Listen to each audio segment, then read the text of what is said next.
Oke, Bapak Ibu, selamat sore semuanya. Bertemu kembali dengan saya, Dr. Buana. Sebelumnya saya ingin mengucapkan Merry Christmas buat Bapak Ibu yang merayakan Natal, ya.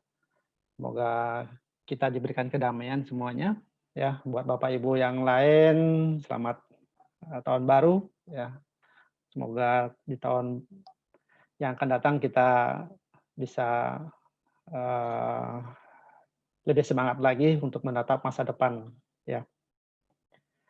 Seperti yang, disampaikan oleh Pak Angga tadi ya, hari ini kita akan membahas tentang, satu penyakit yang namanya hipertensi ya, tapi yang apa namanya, yang khusus ini adalah membicarakan tentang produk kita, utamanya adalah tentang Utsukushi.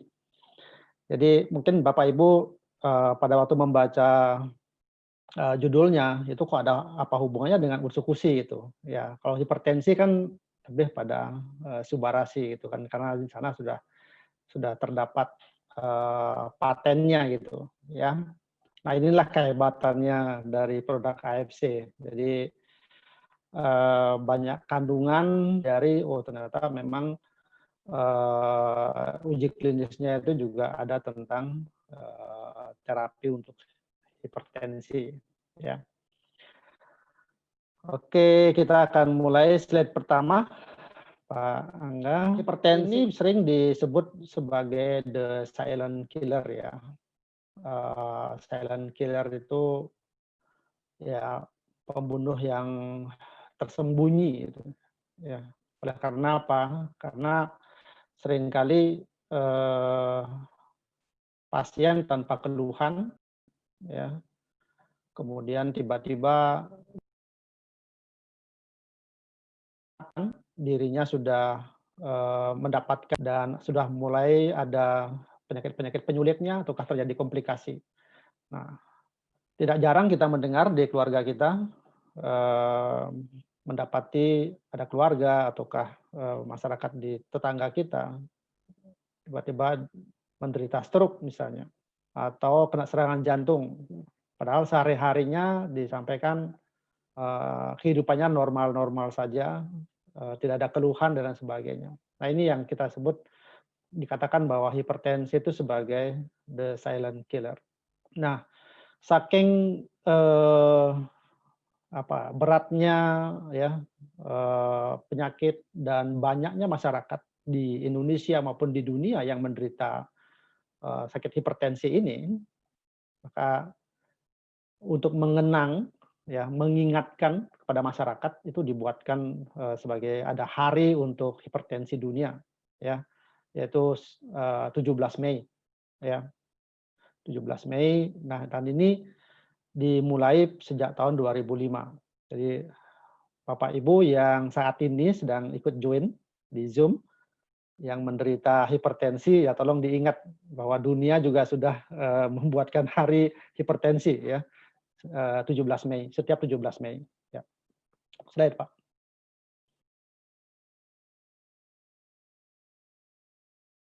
Nah, dari data ini data di Indonesia ya, eee, bahwa 25,8% yang ada di Indonesia itu mengalami, hipertensi ya. Hanya sepertiganya saja ya yang terdiagnosis. Bayangkan Bapak Ibu ya, dari 25,8% penduduk di Indonesia itu yang mengalami hipertensi, hanya sepertiganya saja yang terdiagnosis. Nah, yang 2/3-nya itu tidak terdiagnosis, ya, dengan berbagai macam, alasan kenapa sampai tidak terdiagnosis, ya. Nah, dan sebagian dari mereka itu menyatakan bahwa dirinya tidak menyadari, ya, tidak menyadari dirinya mengidap hipertensi, ya. Dan, yang paling aneh lagi atau yang paling mengejutkan lagi bahwa dari sekian orang yang menderita hipertensi tersebut, tidak banyak yang menjalani pengobatan secara rutin atau tidak ada satu satu obat yang dia konsumsi. Nah, ini yang sangat sangat beresiko sekali buat masyarakat, ya, eee, yang menderita hipertensi tetapi tidak aware dengan dirinya atau tidak, memeriksakan diri ke pusat kesehatan masyarakat atau ke dokter dan menjalani satu kehidupan tanpa obat. Ini yang sangat, kita sayangkan, ya. Makanya di data ini sangat jelas bahwa, ya, ketidaktahuan mereka tentang dirinya mengidap satu hipertensi atau sudah terdiagnosis sebagai hipertensi, tetapi tidak mau untuk melakukan terapi, ataukah pergi ke dokter, ataukah fasilitas kesehatan, dan menjalani pengobatan secara rutin, ya. Oke, next, Pak. Nah, ini yang tadi saya sampaikan permasalahan-permasalahan, ya, yang ada di, permasalahan tentang penyakit hipertensi ini. Yang pertama adalah jumlah penderita, ya, di dunia dan di Indonesia itu sangat tinggi sekali, ya, sangat tinggi sekali. Di dunia itu tahun 2015 WHO menyampaikan ada 1,13 miliar orang yang menyandang hipertensi. Artinya apa? 1 dari 3 orang di dunia ini terdiagnosis hipertensi. Bisa dibayangkan Bapak Ibu, ya. Dan diperkirakan tahun 2025 ada 1,5 miliar orang yang menderita hipertensi. Ini permasalahan, ya. Nah, permasalahan yang kedua adalah hipertensi ini merupakan pintu masuk untuk penyakit-penyakit lain yang menyertai. Ini. Jadi hipertensi itu dikatakan bahwa menjadi pintu masuk penyakit-penyakit lain yang menyertai, ya. Contohnya adalah penyakit jantung, ya, kemudian gagal ginjal, diabetes, stroke, dan lain sebagainya. Nah, jadi itu masalah besar, ya, masalah besar. Nah, dari sisi pembiayaan untuk terapi hipertensi itu juga sangat besar Bapak Ibu, ya. Barangkali, Bapak Ibu yang ada di sini ada yang ikut, menjadi peserta JKN, jadi saya ambil data dari BPJS, dikatakan bahwa tahun 2018 ini sudah 3 triliun rupiah yang dihabiskan oleh BPJS untuk menangani pasien hipertensi. Itu nilainya besar, ya. Tentu ini tidak bisa kita diamkan demikian lama penyakit-penyakit hipertensi ini. Jadi sekali lagi jumlahnya yang demikian besar, tentu ini nanti akan mengakibatkan satu resiko terhadap penyakit-penyakit lain yang akan muncul, ya, di samping memang pembiayaan yang sangat tinggi, ya. Lanjut, Pak. Nah, ini angka kejadiannya, ya, angka kejadiannya, 53,3 juta, ya, kematian yang ada di, dunia itu akibat dari penyakit kardiovaskuler itu sebesar 33,1%, ya. Kanker sekian persen. Jadi penyakit kardiovaskuler ini adalah penyakit yang menempati posisi yang paling tinggi, ya, di antara penyebab-penyebab kematian di dunia, ya. Kardiovaskuler itu bukan hanya sekedar hipertensi, tetapi ada penyakit-penyakit jantung dan, pembuluh darah maksudnya, ya. Sedangkan di Indonesia juga menempati posisi yang tertinggi, ya, 36,9%. Itu penyakit kardiovaskuler.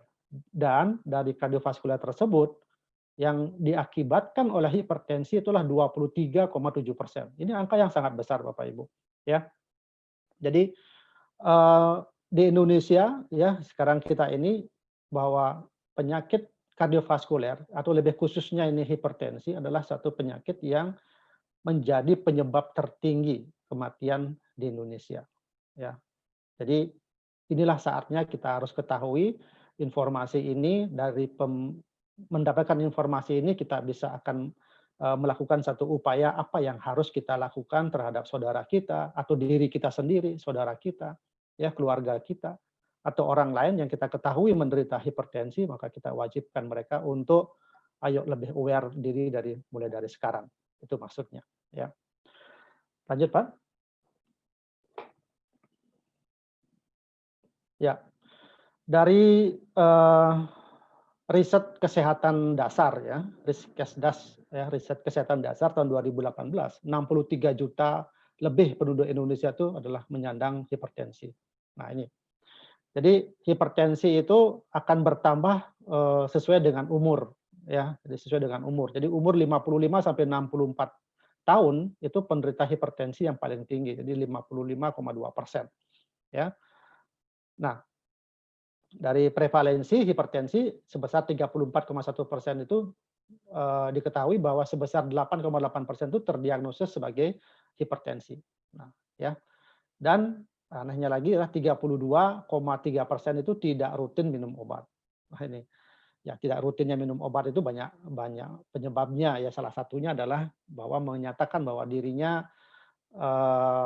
menyatakan bahwa dirinya, "Oh, saya sudah tekanan darah saya sudah mulai normal, jadi saya lepas obat. Nanti kapan mulai sakit lagi, kepala sakit lagi baru saya minum." Itu dikatakan bahwa tidak rutin minum obat. Jadi sesuka gue gitu minum obatnya. Jadi sebenarnya itu adalah satu langkah yang tidak benar ya. Nah, dari data ini menunjukkan bahwa sebagian besar penderita hipertensi tidak mengetahui bahwa dirinya mengidap penyakit hipertensi dan tidak mendapatkan pengobatan secara rutin. Ya, ini data dari riset kesehatan dasar tahun 2018. Ya. Lanjut, Pak.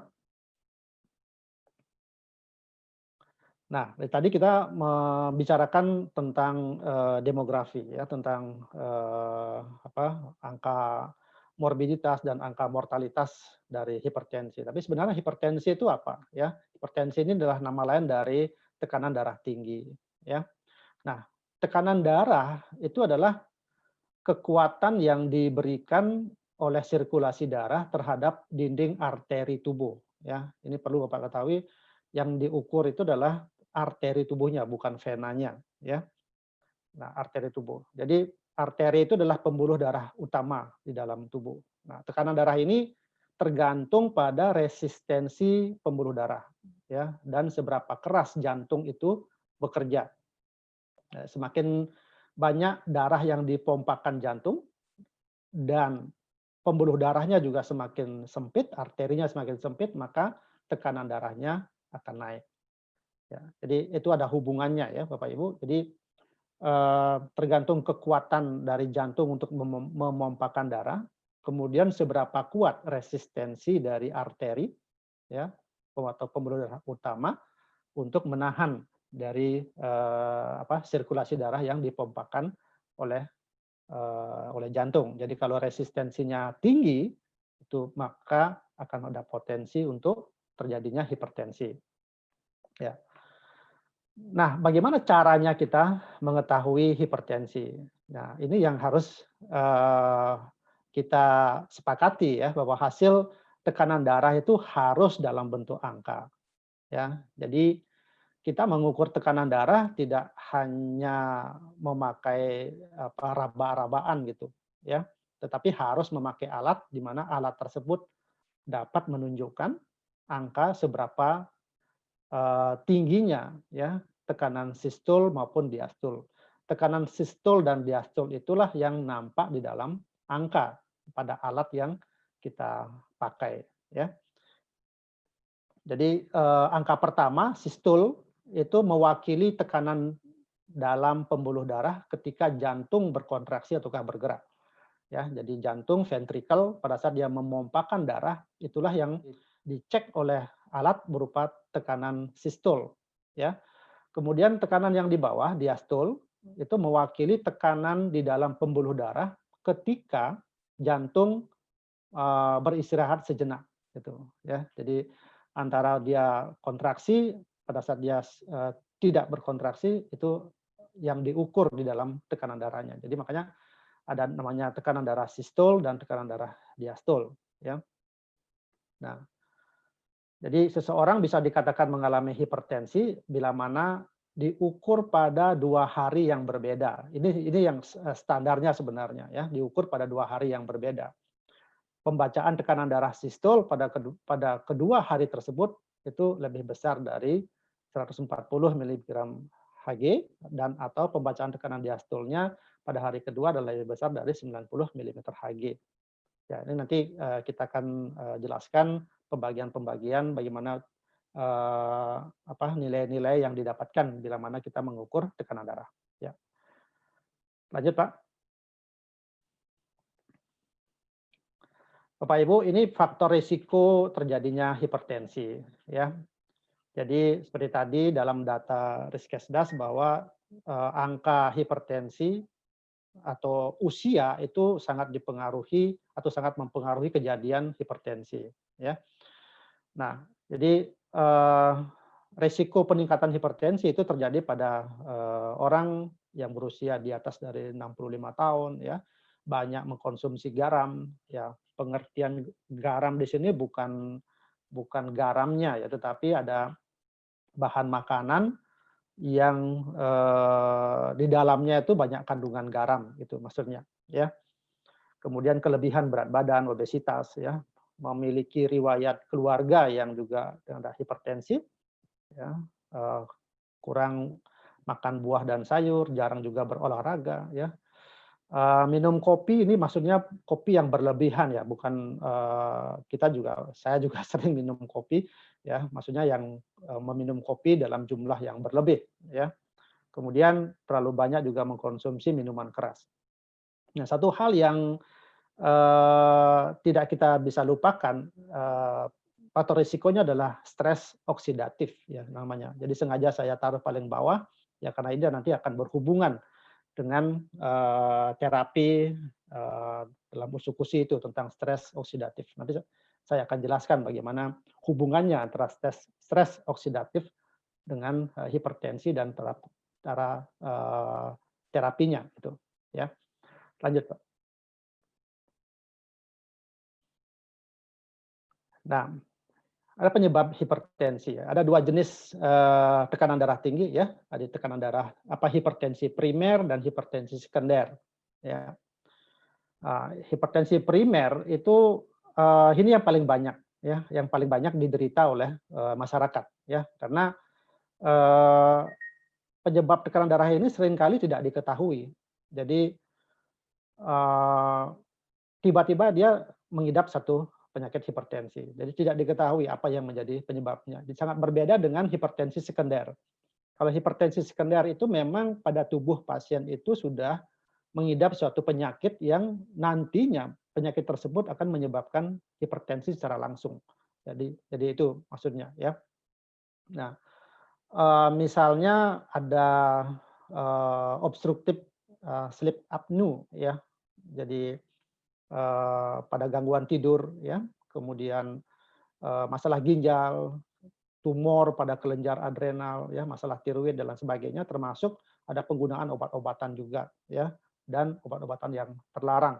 Ini sudah menjadi satu, temuan bahwa bila mana ada satu kondisi yang seperti ini, yang dialami oleh, seseorang, itu dipastikan akan mengidap satu penyakit. Jadi sangat berbeda dengan hipertensi primer ya. Kalau hipertensi primer itu penyebabnya memang tidak diketahui dan inilah yang sebagian besar diderita oleh masyarakat gitu.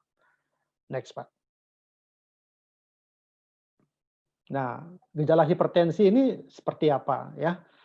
Jadi gejalanya juga tidak terlalu khas, jadi tidak hanya dimiliki oleh hipertensi ya, tidak dimiliki oleh hipertensi. Seperti contoh sakit kepala. Jadi orang stres pun juga punya gejala sakit kepala, pening, pusing dan sebagainya ya, lemas ya, kemudian masalah dalam penglihatan, kabur tiba-tiba penglihatannya, nyeri dada, sesak napas, aritmia ya, jadi detak jantung yang tidak beraturan ya, kemudian dalam periksa laboratorium, oh ada darah di dalam urin. Jadi tidak khas ya untuk gejala hipertensinya. Jadi bukan berarti, oh saya sakit kepala maka saya kena hipertensi. Ya, jadi saya kabur dalam penglihatan, oh saya kena hipertensi. Jadi bukan seperti itu. Ya, ini hanya gejala-gejala umum yang disampaikan kepada penderita-penderita hipertensi. Ya, lanjut Pak. Nah, bagaimana sekarang kita caranya mendiagnosa hipertensi? Jadi seperti tadi yang saya sampaikan bahwa saat kita didiagnosa hipertensi itu harus memakai pengukuran, ya, mengukur, tekanan darah, ya, sphygmomanometer namanya. Ya, jadi kalau seandainya pada saat kita datang dan kita diukur tekanan darah kita, mereka mengatakan bahwa, "Pak, tekanan darahnya, sistoliknya 120/80," gitu, ya, atau 110/70, ya, atau 120/60 misalnya. Ya itu semuanya normal. Jadi dalam tekanan darah sistol di bawah dari 120 dan diastol di bawah juga 80, itu kita sebut tekanan darahnya normal, ya. Nah, kapan disebut sebagai prehipertensi, ya, bila mana eh, sistolnya itu antara 120 sampai 139 dan atau diastolnya itu 80 sampai 89. Nah, ini sudah prehipertensi namanya, ya. Jadi sudah suatu tanda-tanda akan mengarah ke hipertensi. Kemudian di atasnya lagi disebut sebagai hipertensi tingkat 1. Hipertensi tingkat 1 ini bila mana pengukuran sistolnya didapatkan 140 sampai 159 atau diastolnya 99 sampai 90 sampai 99 milimeter Hg. Nah, jadi Bapak Ibu bisa mengkategorikan diri sekarang. Oh, tadi pagi saya cek tekanan darah saya segini, ya. Oh, berarti saya sudah mengidap penyakit tekanan darah tingkat 1 misalnya. Oh, karena tekanan darahnya antara 104, sistolnya antara 140 sampai 159, ya. Atau diastolnya, oh, tadi pagi diastol saya adalah 95, ya berarti sudah mengidap hipertensi tingkat 1. Nah, sedangkan hipertensi tingkat 2 ini di atas dari sistolnya di atas dari 160 atau diastolnya lebih atau sama dengan 100 milimeter Hg. Ya, jadi ini ya Bapak Ibu kategori apa namanya tekanan darah orang pada dewasa. Jadi ini pembagian salah satu pembagiannya ya. Oke, lanjut Pak. Nah, bila mana kita sudah mengetahui atau dokter sudah mengetahui pasiennya menderita penyakit hipertensi, ada satu strategi yang harus diterapkan untuk terapi hipertensi ini ya. Kita tahu bahwa obat hipertensi itu banyak jenisnya ya. Jadi untuk memilih obat di terapi awal itu apakah mempergunakan satu jenis obat ataukah melakukan satu kombinasi beberapa obat anti hipertensi ya. Nah, penilaian awal ini harus meliputi identifikasi faktor risiko ya. Seperti tadi, faktor-faktor risiko seperti tadi ya. Kemudian apakah ada komorbid tidak? Ada penyakit penyerta yang lain tidak pada pasien ini? Ataukah adanya kerusakan organ target enggak? Ya, jadi ini merupakan satu peranan penting dalam pemilihan obat anti hipertensi. Jadi tidak jarang keluarga kita ataukah Bapak Ibu yang sedang menderita hipertensi diberikan satu macam obat, kemudian pada saat kontrol berikutnya kok saya ditambahin lagi obat yang lain.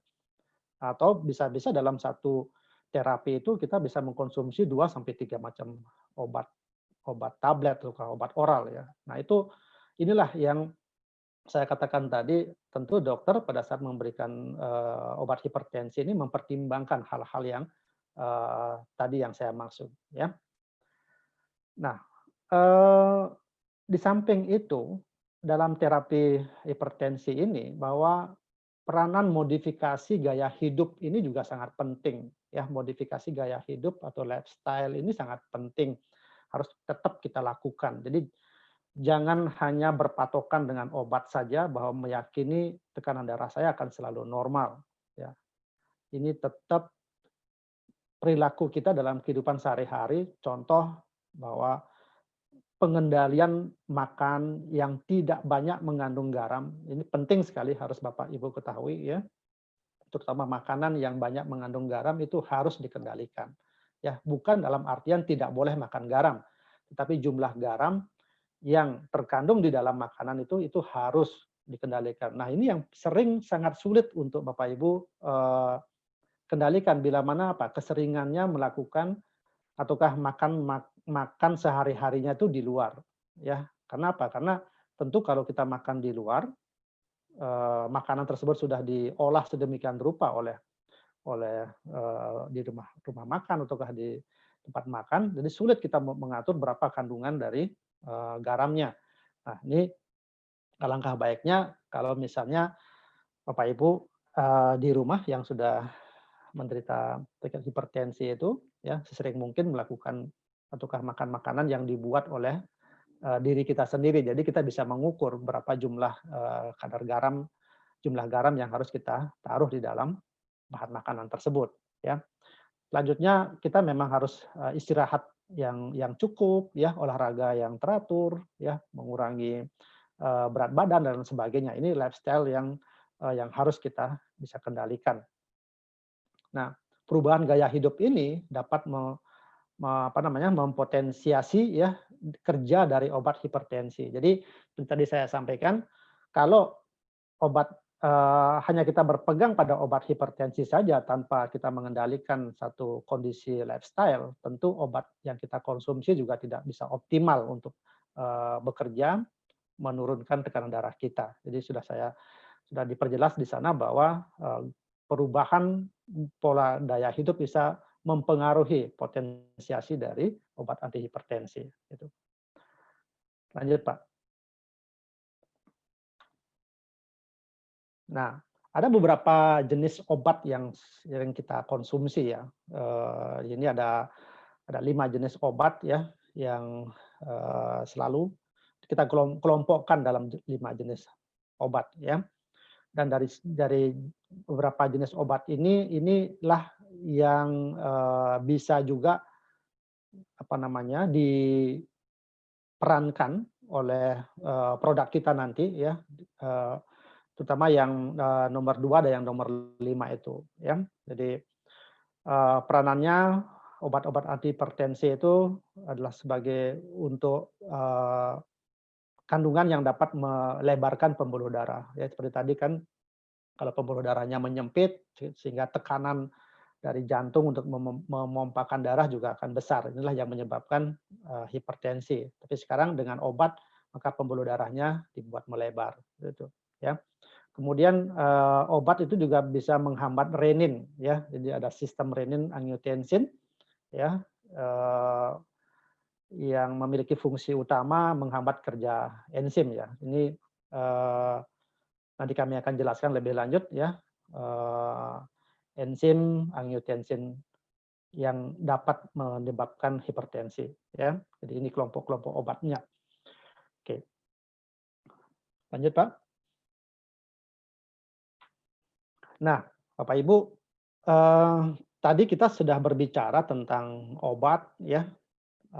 Jenis obatnya juga berbagai macam, ada 5 jenis obat, kombinasinya ada single dose, ada juga multi dose yang dipakai, ya. Pengertian kita itu bahwa kita secara psikologis kita bisa memahami bagaimana penderita hipertensi yang setiap hari itu sudah dipenuhi dengan berbagai macam obat, ya, di kantongnya ataukah di rumahnya setiap hari minum obat 3 sampai 5 macam, ya, 3 kali sehari atau mungkin bisa lebih, ya.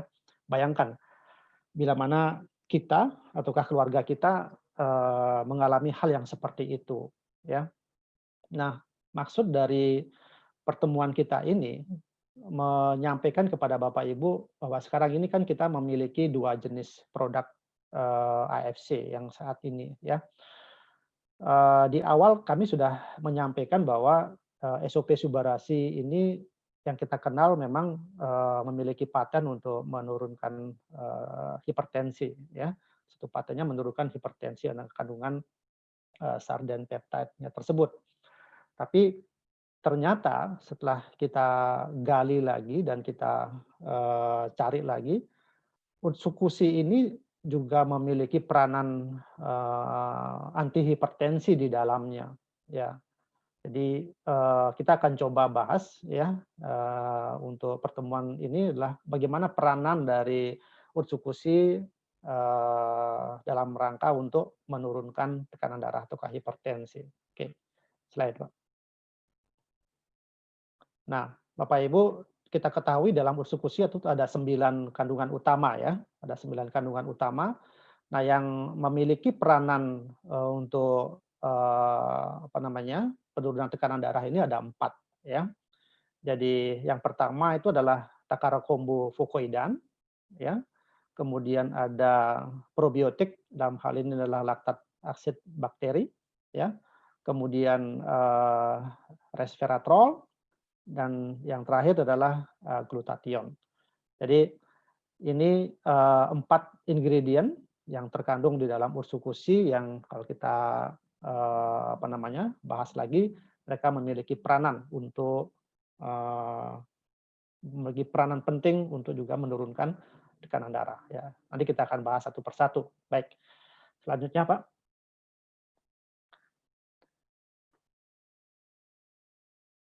Ya. Kalau Takar Kombu Fukuidan ini mungkin sempat dibahas oleh eh, Dr. Wijaya ya beberapa hari yang lalu, di mana memang selain dia memiliki kemampuan untuk aktivasi NK sel, ini juga Takar Kombu Fukuidan ini juga memiliki manfaat membantu tingkat keenceran dari darah ya. Nah, kalau darah kita tidak terlalu kental ataukah dalam kondisi normal, baik itu oleh dari zat-zat yang selama ini menyebabkan kekentalan darah, inilah yang bisa menyebabkan ataukah menurunkan tekanan darah dan atau menjaga tekanan darah tetap normal ya. Nah, bagaimana peranannya itu kemarin juga sudah dijelaskan ya.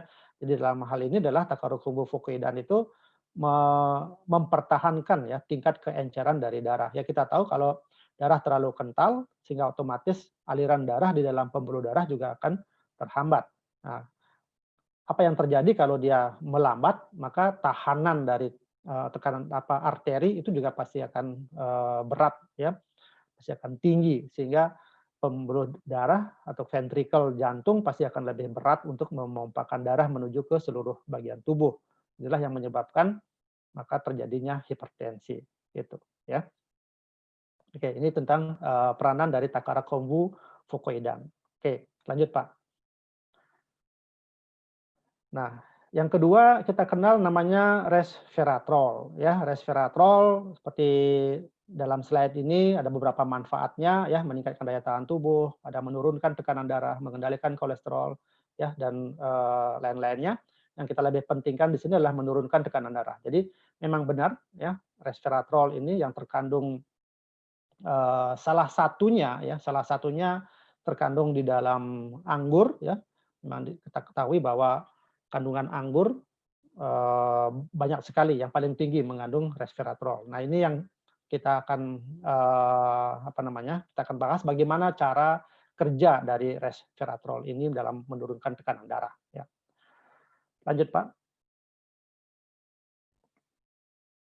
Ya.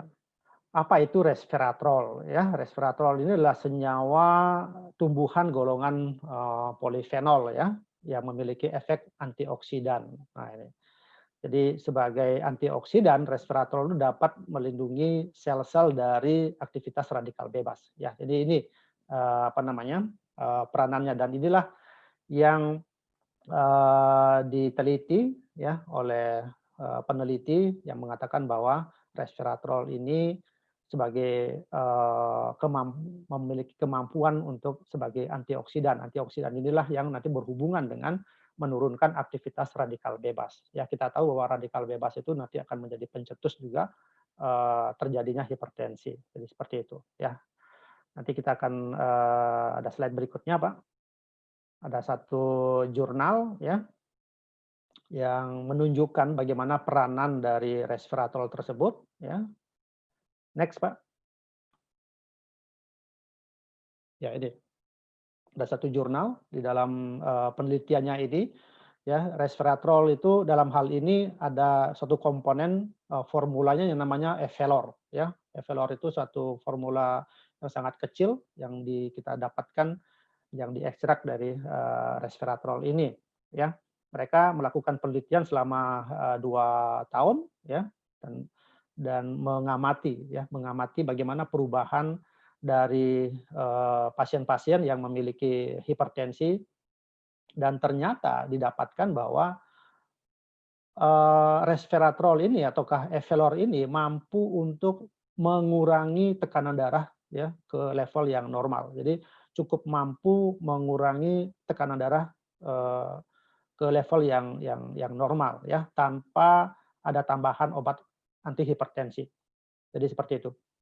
Jadi pada penelitian ini ada 2 kelompok pasien ya, ada pasien yang diberikan obat antihipertensi, itu juga diamati bagaimana penurunan tekanan darahnya dan ada pasien yang diberikan resveratrol ya, pasien hipertensi diberikan resveratrol juga. Kemudian dia amati bagaimana penurunan tekanan darahnya dan ternyata sama, ya, ternyata sama memiliki kemampuan. Jadi ternyata bahwa Evelor yang terkandung di dalam resveratrol tersebut memiliki kemampuan untuk menurunkan tekanan darah ke level yang normal, gitu ya. Oke, lanjut Pak. Jadi sudah ada dua produk, dua ingredient. Nah, yang ketiga ini adalah bagaimana manfaat dari glutathione ya. Glutathione ini kita kenal sebagai rajanya antioksidan ya. Jadi rajanya antioksidan, kemudian menurunkan risiko terpapar radikal bebas. Nah, jadi dua manfaat yang terkandung dalam glutathione inilah yang nanti apa namanya berhubungan dengan stres oksidatif. Seperti tadi saya bilang bahwa stres oksidatif salah satu faktor risiko yang terjadinya hipertensi. Nah, stres oksidatif itu apa pengertiannya? Jadi suatu keadaan di mana jumlah radikal bebas di dalam tubuh itu melebihi kapasitas tubuh untuk menetralkannya. Jadi terlalu banyak radikal bebas yang masuk ke dalam tubuh. Ya, radikal bebas itu apa? Ya, radikal bebas itu adalah suatu atom, ya, satu atom yang kehilangan elektron. Ya, satu atom yang tersusun di dalam sel itu yang kehilangan salah satu elektronnya, sehingga terjadi ketidakseimbangan elektron. Nah, ketidakseimbangan inilah yang mengakibatkan sel tersebut tidak menjadi sel yang normal, tetapi dia memiliki fungsi yang lain. Terlalu banyaknya sel yang sedemikian itu mengakibatkan kondisi yang tidak bagus buat organ tersebut. Jadi inilah yang terjadi bila mana kita terlalu lebih memiliki satu kondisi radikal bebas, maka dalam kondisi yang seperti ini kita disampaikan bahwa mengalami stres oksidatif. Jadi bila mana terjadi stres oksidatif, ya inilah yang menjadi penyebab utama. Salah satunya adalah penyakit jantung, ya, di samping dengan penyakit-penyakit yang lain. Ya, jadi sudah merupakan suatu penelitian dan ada literatur medisnya yang mengatakan bahwa stres oksidatif penyebab utama terjadinya penyakit jantung. Ya, nah dari penelitian ini dikatakan bahwa dengan pemberian antioksidan, ya, dan pemberian antioksidan itu dapat mengurangi stres oksidatif atau dapat mencegah terjadinya stres oksidatif. Nah ini, jadi pola pikirnya dari peneliti ini mengatakan bahwa kalau pasien diberikan glutathione, di mana glutathione itu adalah rajanya antioksidan, ya maka stres oksidatif itu dapat dicegah atau stres oksidatif dapat dikurangi ya masuk ke dalam tubuh. Dengan adanya pencegahan dan pengurangan stres oksidatif ya, maka kondisi penyakit jantung akan dalam hal ini adalah hipertensi akan semakin lama akan semakin membaik. Itu dari kita sampaikan di dalam uji atau dalam jurnalnya. Sebentar kita akan lihat. Next, Pak. Nah ini, oke, yang ketiga, yang keempat ini adalah bagaimana peranan probiotik dalam hubungannya dengan hipertensi, ya. Nah, di dalam ursukusi itu ada probiotik yang ada laktat acid bakteri, ya. Jadi asam bakteri asam laktat, ya. Jadi suatu kelompok bakteri gram positif yang apa namanya yang menghasilkan asam laktat. Nah ini bakteri ini bisa membunuh apa namanya dia tahan dengan asam lambung, kemudian dapat menghambat pertumbuhan bakteri-bakteri yang lain. Nah kemampuan inilah yang dimanfaatkan oleh suatu produsen makanan ya untuk menghasilkan suatu bahan makanan yang baik ya seperti yogurt ya kemudian keju, mentega. Nah ini ada bahan makanan disebut dengan susu asam. Nah, ini nanti kan susu asam ini yang diteliti nanti oleh peneliti adalah satu jurnal. Inilah yang dapat apa namanya menurunkan tekanan darah. Jadi bakteri asam laktat yang terdapat dalam satu kandungan satu bahan makanan itu membantu satu proses atau mengeluarkan suatu proses enzim di mana enzim tersebut nanti yang akan bisa berperanan untuk membantu bagaimana tubuh menurunkan tekanan darah melalui satu proses eh, apa namanya, melalui suatu proses alur dalam penurunan tekanan darahnya, ya. Oke, nanti kita lihat di dalam jurnalnya. Oke, next, Pak.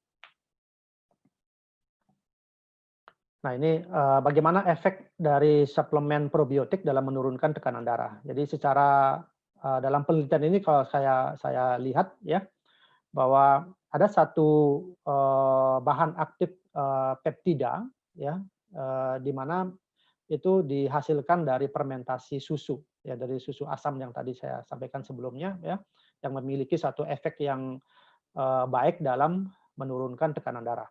Nah, ini ya. Jadi peptida tersebut yang disebut sebagai IPP dan VPP ya, itu yang dimana ini merupakan satu hasil dari fermentasi susu. Ini menunjukkan efek berupa angiotensin converting enzyme inhibitor. Jadi menghambat enzim ACE namanya. Jadi ya, angiotensin converting enzyme. Ya, inilah cara kerjanya dia ya. Jadi kita tahu ACE inhibitor ini akan mencegah pengubahan angiotensin 1 menjadi angiotensin 2 ya.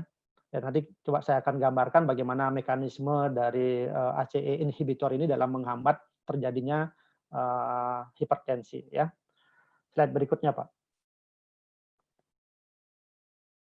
Ya, kita ini sedikit nanti akan berbicara ke masalah medis ya, tetapi penjelasan saya ini maksudnya bagaimana peranan dari probiotik di mana di dalamnya itu memiliki peran sebagai ACE inhibitor, di mana sama dengan obat-obat yang dipakai selama ini ya oleh dokter untuk mengobati penyakit hipertensi. Barangkali Bapak Ibu ada yang pernah mengenal yang namanya captopril, isonipril, lisinopril itu seperti pril seperti itu golongannya adalah ACE inhibitor ya.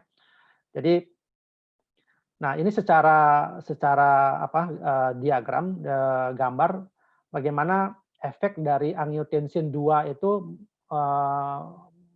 mengakibatkan terjadinya kerusakan-kerusakan di dalam organ yang vital kita ya. Kalau ke ginjal dia bisa meningkatkan renin, meningkatkan produksi renin di mana renin itu nanti berfungsi untuk mengubah angiotensinogen menjadi angiotensin ya. Kemudian dia bisa mempengaruhi hati untuk memperbanyak terjadinya aldosteron, mengakibatkan tingginya aldosteron menyebabkan terjadinya tekanan darah juga meningkat ya. Kemudian kalau dia ke ke otak itu bisa meningkatkan inflamasi dan menyebabkan aterosklerosis, bisa menyebabkan stroke ya. Dan kalau dia ke jantung itu pasti akan membuat otot jantung jadinya menebal oleh karena terus terjadinya hipertensi dan mengakibatkan gagal jantung. Nah, semua kondisi-kondisi ini kalau kita biarkan ya, seperti tadi saya bilang bahwa tingginya tekanan darah itu menjadi pintu masuk timbulnya penyakit-penyakit yang lain.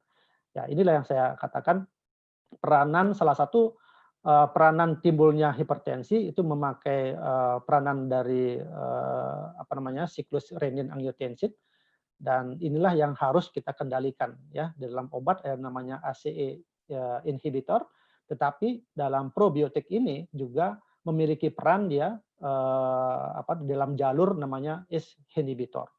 Jadi itu penjelasan singkat dari ini, mudah-mudahan Bapak Ibu bisa memahaminya ya, secara awam saya katakan seperti itu ya. Baik. Lanjut, Pak. Nah, ini penjelasan ulang lagi ya mengenai cara kerja dari probiotik ya. Jadi cara kerjanya kalau ACE inhibitor yang tadi itu ya, kalau ACE inhibitor itu mengakibatkan kalau dia diberikan ACE inhibitor, maka pembuluh darah yang tadinya menyempit itu akan menjadi melebar, yang kita kenal sebagai vasodilatasi namanya ya. Jadi kalau kita lihat ini ada di dalam gambar ya, dengan pemberian probiotik itu ada menyebabkan penampang dari pembuluh darah itu agak melebar sehingga tekanan darah secara otomatis dia akan lebih turun dari yang sebelumnya gitu ya. Bahwa memang benar pemberian probiotik ya dalam hal ini ada dalam ursikusi itu bisa memperbaiki cardiovascular disease ya, penyakit-penyakit kardiovaskuler. Jadi demikian banyaknya peranan dari kandungan yang ada dalam ursikusi ini ya. Lanjut Pak. Nah, produk kita yang kedua ya, mungkin saya tidak akan banyak membahas masalah ini karena sudah sering kita bahas sebelumnya ya, bahwa SOP Subarasi karena dia memiliki kandungan sarden peptide ya, itu memang secara paten sudah memiliki kemampuan untuk menurunkan tekanan darah ya. Lanjut Pak.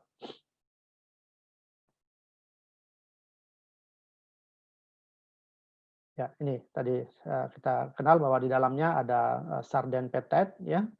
eh, sudah melewati berbagai tahapan uji klinis dan uji coba dan memang sudah memiliki manfaat paten untuk anti hipertensi ya. Ini sudah ada juga dalam uji klinisnya bagaimana pemberian sarden peptide ini dapat menurunkan tekanan darah ya. Tapi sekali lagi tekanan darah yang dimaksud ini adalah tekanan darah yang tinggi ya, tekanan darah yang tinggi hipertensi. Tapi tidak membuat tekanan darah yang normal akan menjadi lebih rendah lagi. Itu sudah ada declare dari perusahaan, dari peneliti bahwa mengatakan bahwa ini hanya berfungsi atau bermanfaat penurunan tekanan darahnya terjadi pada orang yang sedang mengalami hipertensi. Jadi jangan khawatir Bapak Ibu yang saat ini memiliki tekanan darah normal ataukah rendah akan menjadi lebih rendah lagi, tidak demikian ya. Tubuh kita sudah demikian demikian indahnya, demikian mampunya untuk menjaga keseimbangan di dalam tubuh kita ya. Oke, yang kedua lagi, next Pak. Kita mengenal ada namanya fruit flow ya, peptide. Kalau fruit flow peptide ini memang kemampuannya menurunkan tekanan darah dalam hal masalah mengurangi agregasi trombosit ya. Jadi agregasi trombosit kalau terjadi demikian sering ya, mengakibatkan terjadi penumpukan plak di dalam arteri maupun di dalam vena, inilah yang menyebabkan nanti aliran darah menjadi tidak bagus, kemudian bendungan di dalam arteri menjadi kuat sehingga terjadi potensi hipertensi. Nah, dengan adanya kemampuan fruit flow ini mengurangi agregasi trombosit, jadi mengikis yang pertama tentu menekan agregasi trombosit, dan yang kedua dengan aliran darah yang lancar maka agregasi ataukah plak-plak yang menumpuk di dalam pembuluh darah itu bisa berkurang secara pelan-pelan dan mengakibatkan aliran darah menjadi lebih lancar. Aliran darah lancar, tekanan atau hambatan di dalam pembuluh darah arteri menjadi lebih ringan ya, sehingga tekanan darah pun menjadi ke level yang normal gitu ya. Lanjut Pak. Nah, Bapak Ibu, tadi saya sudah menjelaskan bagaimana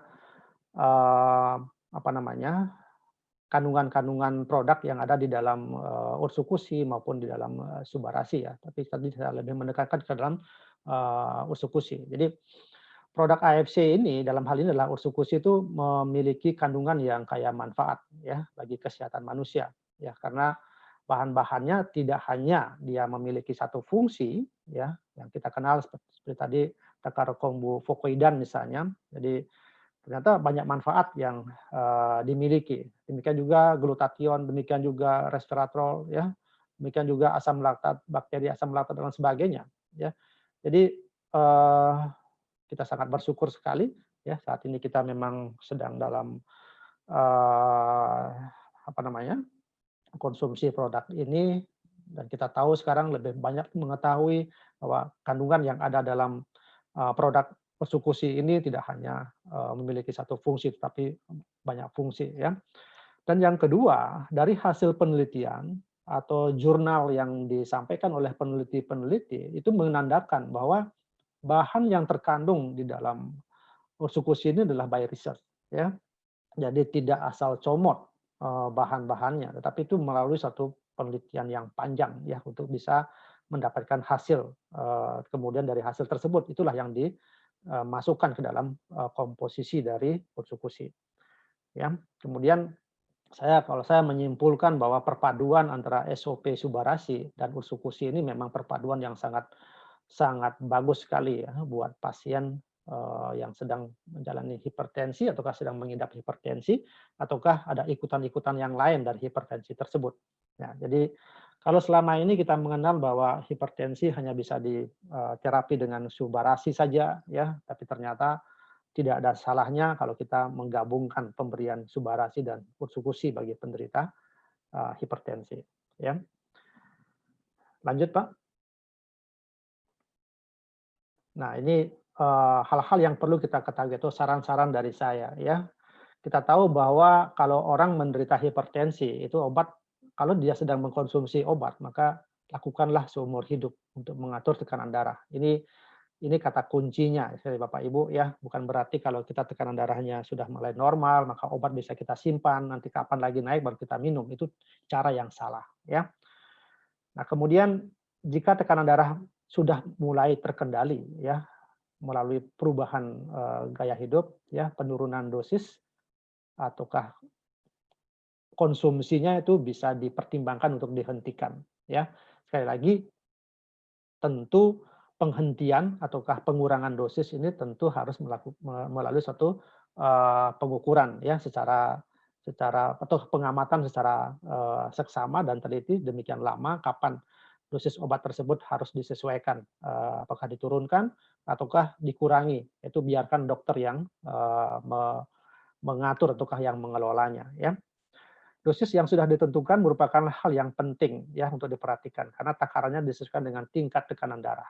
Ya, sekali lagi Bapak Ibu, kita mengatur dosis itu harus by data ya, bukan dengan perasaan ya, bukan dengan kondisi fisik yang kita alami. Jadi tadi saya bilang seringkali, kalau saya lagi pusing maka tekanan darah saya pasti naik.